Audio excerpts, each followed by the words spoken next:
Welcome to class, everybody. Did everybody show up? We're going to take roll. Yeah, I see you in the back. Good you're here. I'm glad. My name is Wild Bill, and I'm here with a grain of salt for class today. We're going to continue to talk about, anybody know? Yeah, I see the hand. That's right. False prophets and false teachers.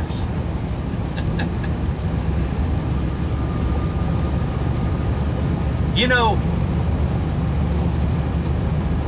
remember in Matthew chapter 7, verse 15, he said, beware of false prophets. Who is he?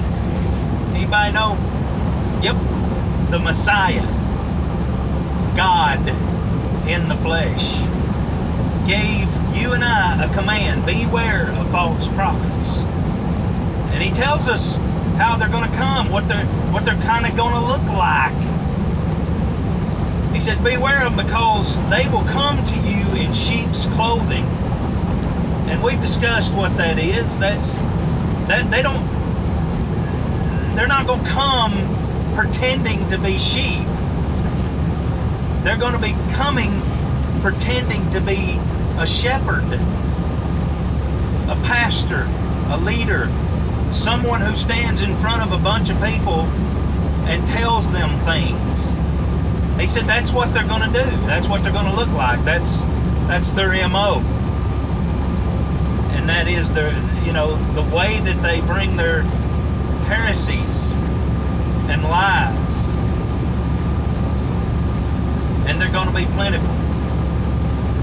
He tells us over in Matthew, he says, many false Christs and false prophets shall arise.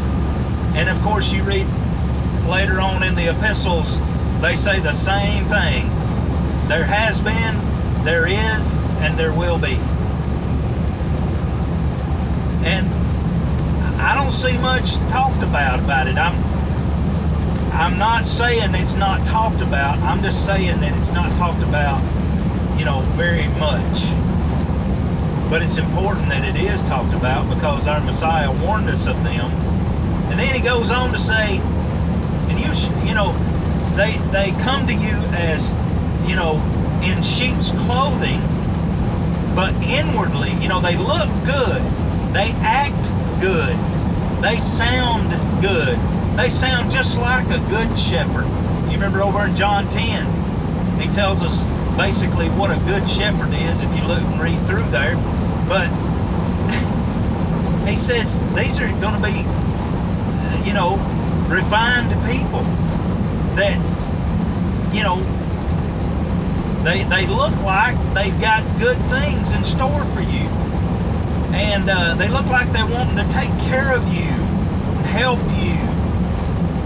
But he said inwardly, truly, what they really are ravenous wolves. But I'd like to talk a little bit about what they are. But before I do, I was thinking about, well, what is a,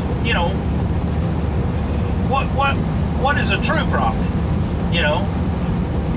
Kind of just a little bit about a true prophet. So, ever since the fall of man sinned, right? And when he sinned, he ran from God. Turned his back on God and he run from God. You remember in the garden, the Father came looking for them. Of course he knew where they were, but bear with me. And man really don't have anything within him since the fall to kind of turn him back to God. And so enter the prophet. Our Father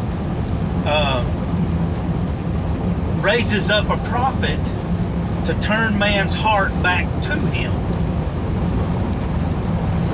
And God would select a man, and God would give him a commission or a call And then he would give him the message with the commission, you know. So you got the call of God, and then you've got the words given to the man to give to the people to bring them back to obedience to him, to bring them back to God. And that's what a real prophet is someone who has been raised up by God and given a commission, called him, and then sends him with a message. Thus, the hopes are to turn his heart back toward God. And a pretty good example of that would be Moses. You remember, he actually called him from a bush. And Moses was arguing with him about his speech problem. It would seem like it was just one thing right after the other.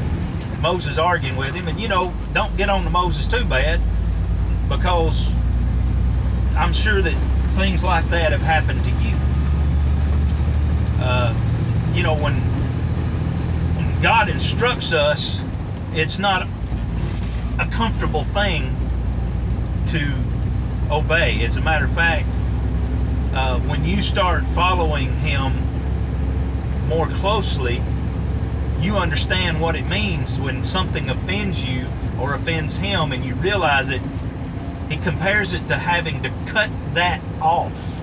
Like if your right eye offends you, pluck it out. If your right hand or arm offends you, you got to cut it off. And a lot of times when God, you know, calls you into his fold, that means that you're out there in unfamiliar territory, and they're going to hate you for it. They meaning everybody else that was in the flock that you were hanging out with. When you begin to obey and you follow him, they are going to hate you because you are now different from them. Well, the prophet call is no different from that, really. You know, I mean, it is a little bit different, but because this is one man. Well, you know, that's when he calls you out. Yeah, it's similar. Follow me, please. So Moses, burning bush, he got the call, he got the words, and then he went and did what he was supposed to do. Well, anyway, so when the true prophet, we're going to have to finish this on another video. You take all that with a grain of salt. Good talking to you.